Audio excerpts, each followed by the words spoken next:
നമ്മുടെ world cup 2026 world cup ഇവിടെ അവസാനിച്ചിരിക്കുകയാണ്. മികച്ച കഴിവുകൾ തെളിയിച്ചുകൊണ്ട് സ്പെയിൻ തന്നെ ഇതിനകത്ത് ഒരു കിരീടം ചൂടിയിരിക്കുകയാണ്. Congratulation all the contestants of Spain. 120 മിനിറ്റോളം നീളുന്ന സമയത്തിൻ്റെ ഉള്ളിൽ ഈ ഒരു കളീനെ കുറിച്ച് പറയുകയാണെങ്കിൽ വളരെ വിഷമകരമായിട്ട് എനിക്ക് തോന്നിയൊരവസ്ഥയായിരുന്നു.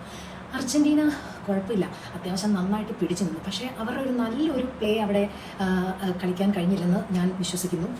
എന്താണ് ഈ കുറേ ആരാധകർ കാത്തിരുന്ന ഇപ്പം അവസാനം വരെ ഫൈനൽ വരെ വേണ്ടി വന്നു ഇവർക്ക് അർജൻറ്റീനയാണോ സ്പെയിനാണോ എന്ന് തർക്കിക്കാനും അവരുടെ ശത്രുതയെക്കുറിച്ച് മനസ്സിലാക്കാനുള്ള ഒരു ടൈം എന്ന് പറയുന്നത്. എന്താണെങ്കിലും ഫൈനൽ വിസിൽ ഊതിക്കഴിഞ്ഞപ്പോഴേ സകലരും അതും ഇതും പൊക്കി പിടിച്ചുകൊണ്ടൊക്കെ വരുന്ന ഗെയിമും അടിപൊളിയായിട്ട് എല്ലാ മാച്ചും അടിപൊളിയായിട്ട് അദ്ദേഹത്തിൻ്റെ ടീമും ചെയ്തിട്ടുണ്ട്.